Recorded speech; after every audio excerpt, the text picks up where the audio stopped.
नर्मदा जल प्रदाय पाइपलाइन योजना का भी लोकार्पण किया गया। सीएम ने कहा कि हमारी सरकार की प्राथमिकता रोजगार है, प्राइवेट सेक्टर में भी रोजगार सृजन करना है। सीएम ने कहा कि हमने कोरोना के बावजूद उद्योगों के लिए भूमि आवंटित की और लोगों को रोजगार दिया।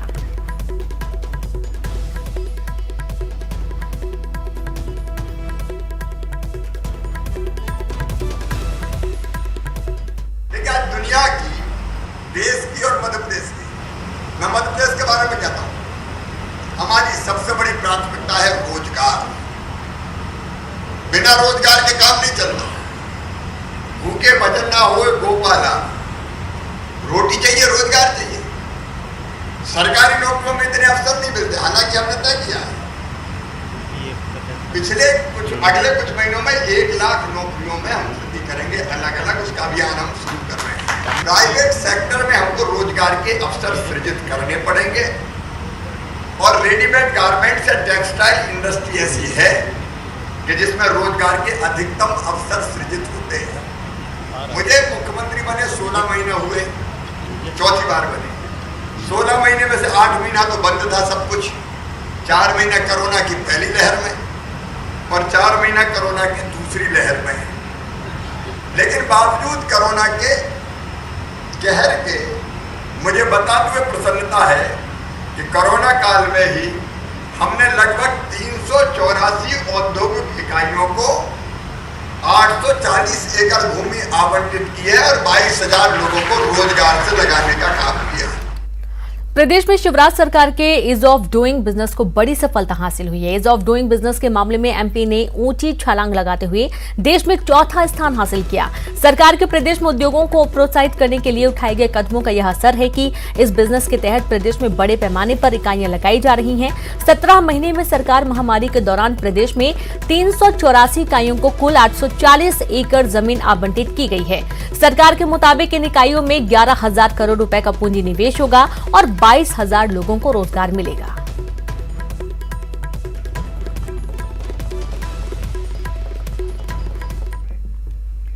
तो वहीं शिवराज कैबिनेट की आज अहम बैठक शाम 5 बजे होगी। बैठक में प्रदेश के 4 राजमार्गों पर एक बार फिर से टोल टैक्स लगाने के प्रस्ताव को मंजूरी मिल सकती है। तो वहीं लोक निर्माण विभाग नए सिरे से टोल टैक्स लेने के लिए एजेंसी तय करने के लिए लोक निर्माण विभाग ने प्रस्ताव तैयार किया, जिसे कैबिनेट में रखा जाएगा। साथ ही कैबिनेट की बैठक में अनुसूचित जाति, जनजाति, पिछड़ा वर्ग एवं निःशक्तजनों के बैकलॉग पदों की पूर्ति के लिए विशेष भर्ती अभियान की अवधि 1 जुलाई 2021 से 30 जून 2022 तक बढ़ाने पर भी निर्णय लिया जा सकता है।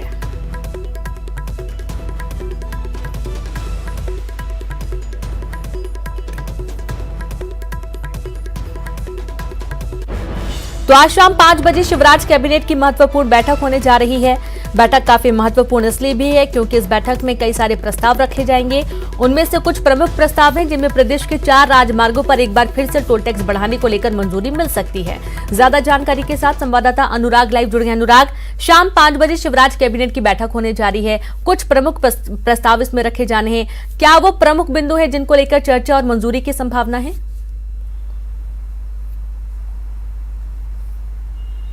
देखिए रीनू, 5 बजे शिवराज कैबिनेट की बैठक होगी और इसमें कई महत्वपूर्ण विषयों को लाया जाएगा। सबसे महत्वपूर्ण विषय 4 राजमार्गों पर टोल सेवा को शुरू करने का प्रस्ताव है। जिन मार्गों पर, जिन स्टेट हाईवे हैं वहाँ पर जो टोल की व्यवस्था खत्म हो चुकी है उसको अब दोबारा शुरू करने के प्रस्ताव को जो है सरकार हरी झंडी दे सकती है। इस संबंध में प्रस्ताव आएगा। ये बेहद ज़रूरी इसलिए भी है क्योंकि उस टोल के ज़रिए उन सड़कों का मेंटेनेंस करने की कोशिश होगी ताकि सड़कें खराब ना हो। तो सड़कों की दशा सुधारने के लिए टोल व्यवस्था को बढ़ाए जाने का फैसला आज कैबिनेट में हो सकता है। इसके अलावा दूसरा जो महत्वपूर्ण विषय है वो बैकलॉग पदों को लेकर है।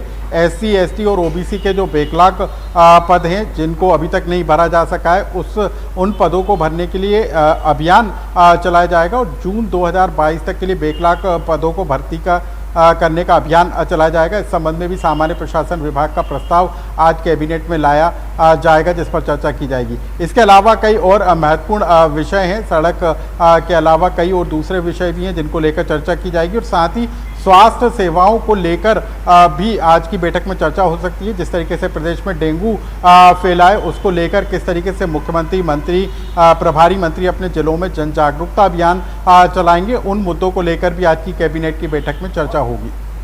जी बिल्कुल, बहुत शुक्रिया आपका अनुराग तमाम जानकारी साझा करने के लिए। तो कई सारे प्रस्ताव होंगे जिनको लेकर चर्चा होगी। तो वहीं सीएम शिवराज सिंह चौहान के SC/ST आयोग की तर्ज पर सामान्य वर्ग आयोग बनाने के ऐलान पर सियासत छिड़ गई है। प्रदेश के पूर्व जनसंपर्क मंत्री पीसी शर्मा ने सरकार पर तंज कसते हुए कहा कि सामान्य वर्ग के गठन का ऐलान तो हो गया, लेकिन चुनावी बातों पर अमल कभी नहीं होता है।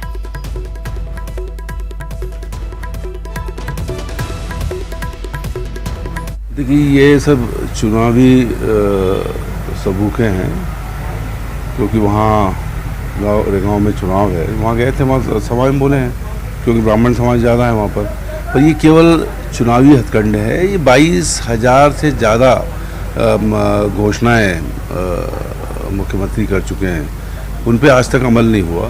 तो चुनाव जैसे ही ख़त्म होगा उसको सब भूल जाएंगे। निश्चित तौर पर ये सोच रहे होंगे, लेकिन ये सब समझ रहे हैं, पब्लिक सब जानती है कि आज तक तो बात की नहीं आपने, अब बात कर रहे हो आप।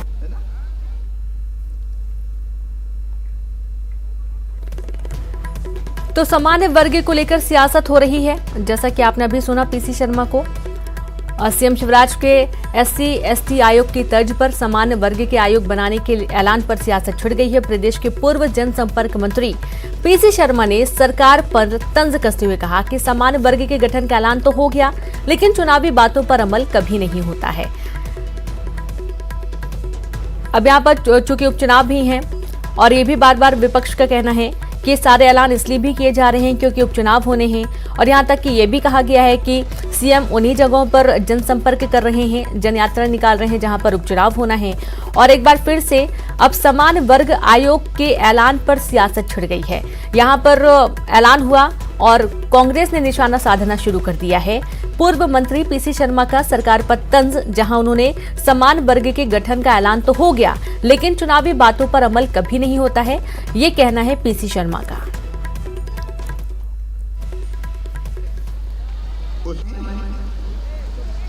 गांव में ही है। तो गठन के ऐलान को लेकर कई सारे सवाल भी खड़े कर रही है कांग्रेस।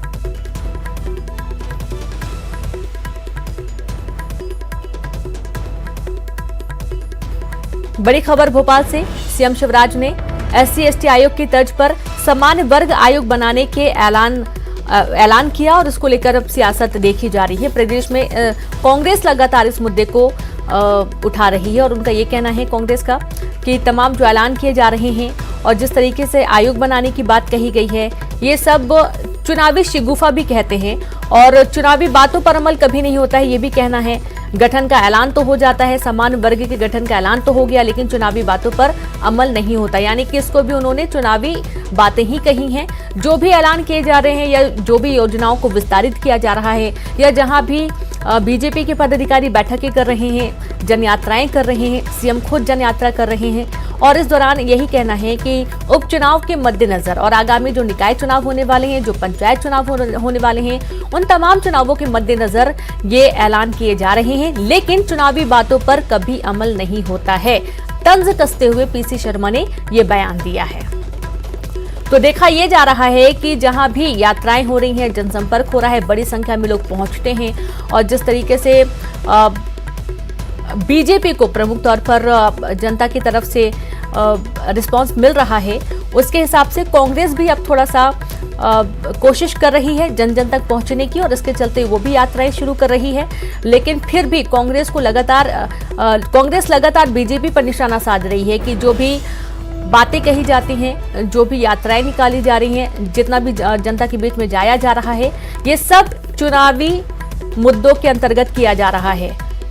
और अधिक बातचीत करने के लिए हमारे साथ बीजेपी प्रवक्ता हितेश बाजपेयी जुड़ गए हैं। हितेश जी, देखा जा रहा है कि SC/ST आयोग के बाद अब सामान्य वर्ग आयोग बनाने का ऐलान किया मुख्यमंत्री ने। चुनावी नहीं, लेकिन जिस तरीके से उन्होंने कल रैगांव में दौरा किया, जनसंपर्क लगातार कर रहे हैं जनता के बीच में, कांग्रेस को बहुत दिक्कत हो रही है। देखिए, कांग्रेस को तो दिक्कत होनी ही है, क्योंकि कांग्रेस क्या है, नकल कर रही है आपने देखा होगा कि भाई जहां हमारी यात्राएं वहां जाएंगे, जहां हम जैसे कार्यक्रम लेंगे वैसा करेंगे।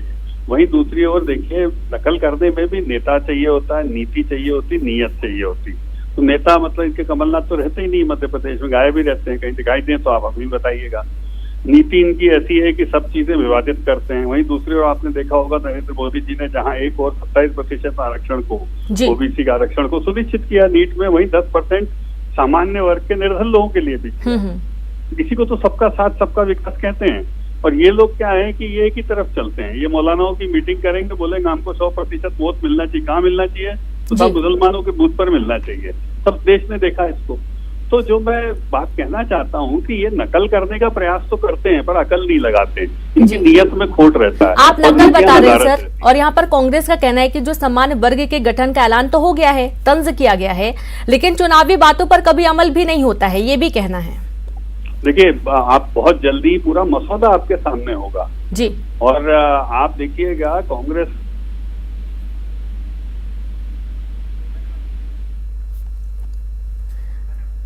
हितेश जी, शुक्रिया आपका हमसे बातचीत करने के लिए। तो चूंकि नेटवर्क की वजह से आवाज अब साफ नहीं आ पा रही है, तो कहीं ना कहीं यहाँ पर कांग्रेस लगातार जो भी यात्राएं कर रही है, जैसा कि हितेश जी का ये कहना है कि नकल कर रही है, और दूसरी तरफ कांग्रेस निशाना साध रही है कि चुनावी वादे बातें किए जा रहे हैं, बाकी बाद में होता कुछ नहीं है। तो वहीं गृह मंत्री नरोत्तम मिश्रा ने आज मीडिया से बात करते हुए कहा कि मध्य प्रदेश में कोरोना काबू में है। 24 घंटे में 12 नए मामले सामने आए और साथ ही उन्होंने कांग्रेस और कमलनाथ पर निशाना साधा। उन्होंने कहा कि कांग्रेस अल्पसंख्यकों को डराने की राजनीति करती है। चुनाव आते ही उनको बाबरी और दादरी याद आता है, और साथ ही उन्होंने राहुल गांधी की वैष्णो देवी यात्रा को लेकर भी तंज कसा। उन्होंने कहा कि यही तो बदलाव हो रहा है, विपक्ष के नेता भी देवी देवताओं की पूजा कर रहे हैं। और वहीं उन्होंने कहा कि हमारे सीएम जनता को भगवान मानते हैं, इसलिए दर्शन करने उनके पास जाते हैं। कमलनाथ तो बंगले पर रहते हैं, कभी भोपाल तो कभी दिल्ली जाते हैं, और कभी कभी जनता को दर्शन देते हैं। आज मध्य प्रदेश के अंदर 24 घंटे में 12 नए प्रकरण कोरोना के आए हैं, जबकि ठीक होकर अपने गंतव्यों की ओर जाने वाले 11 लोग हैं। 139 एक्टिव केस मध्य प्रदेश के अंदर कोरोना के वर्तमान में हैं। यहां यह कहना भी प्रासंगिक है कि यह 12 में से 6 अकेले इंदौर से हैं। हमारी संक्रमण दर 0.02% मध्य प्रदेश के अंदर है, जबकि रिकवरी दर ठीक होने का हमारा 98.6 स्थिर किए हुए हैं हम। कल मध्य प्रदेश के अंदर 61,697 सैंपल कोरोना के लिए हैं। स्वाभाविक रूप से हम कुछ भी करेंगे उसमें से कमी तो कांग्रेस ही ढूंढेगी। हम उनसे कोई अच्छी की उम्मीद भी नहीं करते हैं। उन्होंने अपने कार्यकाल में किसी को दे दिया हो मुआवजा। हमारे सागर के दलित भाई को जिंदा जला दिया गया, क्या उन्होंने दिया था? उनके समय की जो हमारी जनजाति की मौत हुई थी तो क्या उनने दिया था? अब हमारा मुख्यमंत्री तो जन दर्शन ही करेगा, जनता के दर्शन करेगा। वो जैकलीन के दर्शन करते थे। अब ये दो बातें अंतर की हैं भाई। देखो, समझो, वो दर्शन देने आते हैं कमलनाथ जी, जैसे बड़वानी में दर्शन देने आए, 10 मिनट मंच पे गए, दर्शन दिए और चले गए। हमारे मुख्यमंत्री जी जनता के बीच जाते हैं और उनके दर्शन करते हैं। वो प्रारंभ से एक ही बात कहते थे कि ये मध्य प्रदेश मेरा मंदिर और इसमें रहने वाली जनता मेरी भगवान और इसका पुजारी शिवराज सिंह चौहान। ये आज नहीं कहा उनने, पहले दिन से वो जब से मुख्यमंत्री बने इस बात को कहते थे, और आज भी वो जनता को भगवान मानते हैं तो दर्शन करने जाते हैं। ये सोचें। तो वहीं प्रदेश के चिकित्सा शिक्षा मंत्री विश्वास सारंग ने कहा कि प्रदेश में डेंगू के नियंत्रण पर कोशिश की जा रही है, और खुद मुख्यमंत्री भी हालात पर नजर बनाए हुए हैं। कोविड-19 को बहुत बधाई देता हूं। सबकी सेहत सबके लिए जरूरी। इस कार्यक्रम के माध्यम से जहां एक और न्यूज़ 18 ने जन जागरण किया, तो उसके साथ साथ लोगों को इस बात के लिए भी प्रेरित किया कि वो समूचे समाज में स्वास्थ्य को लेकर सकारात्मक माहौल बनाए और इस कोरोना की हम महामारी में हमने ये जरूर देखा है कि निश्चित रूप से स्वास्थ्य किसी भी व्यक्ति के जीवन के लिए बहुत महत्वपूर्ण है। मैं न्यूज़ 18 को बहुत बधाई देता हूँ। और खबर भोपाल से है, जहां पर कॉलेजों में होगी हिंदू धर्म की पढ़ाई। प्रभु राम और हनुमान को पढ़ेंगे छात्र, तुलसीदास की जीवनी पढ़ेंगे स्टूडेंट्स, वेद उपनिषदों की होगी पढ़ाई। बीए प्रथम वर्ष में जोड़ा गया पाठ्यक्रम, जहां दर्शन शास्त्र में जोड़ा गया सिलेबस। छात्रों को वैकल्पिक विषय में पढ़ाया जाएगा। उच्च शिक्षा मंत्री मोहन यादव का बड़ा बयान, जहां अब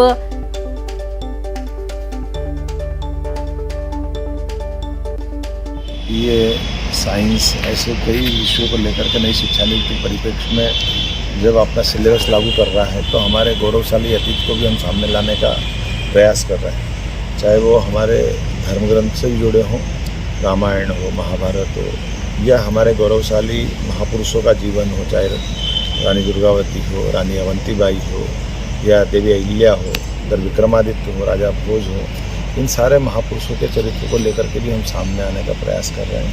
और इन सब के माध्यम से अपने विद्यार्थियों को नई शिक्षा नीति के माध्यम से हमारी अपनी गौरवशाली अतीत को पढ़ने का, समझने का मौका भी मिलेगा और प्राचीन साइंस ज्ञान विज्ञान को भी विद्यार्थी समझ पाएंगे। हम कल्पना कर सकते हैं कि जो प्रश्न खड़ा किया गया था अतीत में कि इंदौर इंटरनेशनल एयरपोर्ट को एक और सौगात मिलने जा रही है। यहां 50 करोड़ की लागत से पार्किंग बनेगी, जिसमें 15 विमानों की पार्किंग की सुविधा बनेगी। एक साथ 26 विमान खड़े हो पाएंगे और अभी तक यहां 11 विमानों की पार्किंग की सुविधा है और इस पार्किंग का उद्घाटन केंद्रीय मंत्री ज्योतिरादित्य सिंधिया करेंगे।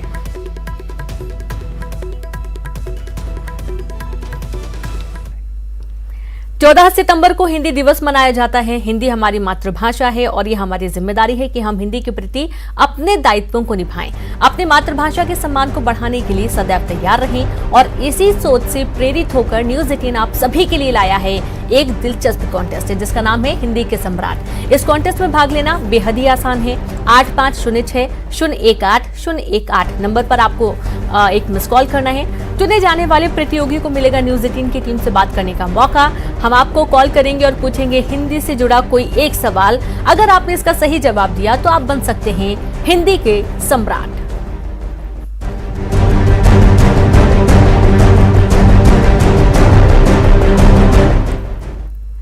और वक्त एक ब्रेक का है, हम जल्द हाजिर होंगे। कहानी संघर्ष की, कहानी उत्कर्ष की, कहानी एक ऐसी शख्सियत की जो गरीबी और गुमनामी के अंधेरों से निकलकर बना विश्व के सबसे बड़े लोकतंत्र का नायक। कौन है ये व्यक्ति? मैं नरेंद्र दामोदर दास मोदी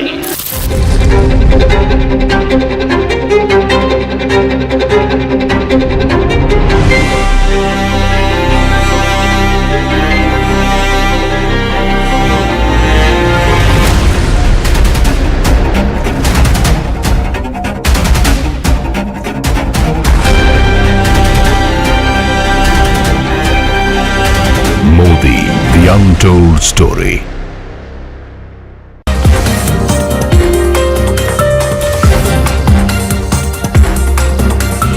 के बाद एक बार फिर से आप सभी का स्वागत है। बैतूल में हेड कांस्टेबल का युवक से बहस करते वीडियो वायरल हुआ। बताया जा रहा है मुल्ताई थाना क्षेत्र के मासौद का ये वीडियो है। हेड कांस्टेबल गंभीर सिंह बोल रहा है कि उसकी बदौलत वो शराब बेच रहा है और अगर वो चाह ले तो एक बूंद भी नहीं बेच पाएगा। इस वीडियो से ये सवाल खड़ा हो गया है कि क्या पुलिस के संरक्षण में शराब बेची जा रही है। पूरे मामले की पुष्टि होना बाकी है।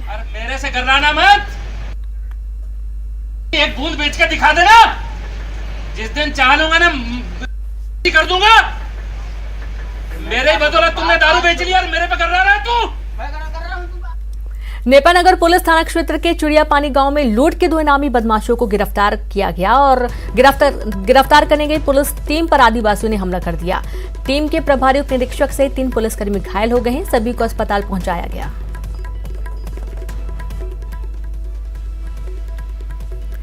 और देवास से खबर, नाबालिग से रेप के आरोपियों पर कार्रवाई हुई। आरोपियों के घरों को तोड़ा गया। प्रशासन और निगम की टीम मौजूद रही। भारी संख्या में पुलिस बल इस दौरान मौजूद रहा। उज्जैन के हरिफाटक ओवर ब्रिज इलाके में नाबालिग की मौत होटल की छत से गिरने से हो गई है। लड़की 2 युवकों के साथ होटल में रुकी थी। नाबालिग लड़की के शव को पोस्टमार्टम के लिए भेज दिया गया है। मामले की जांच जारी है।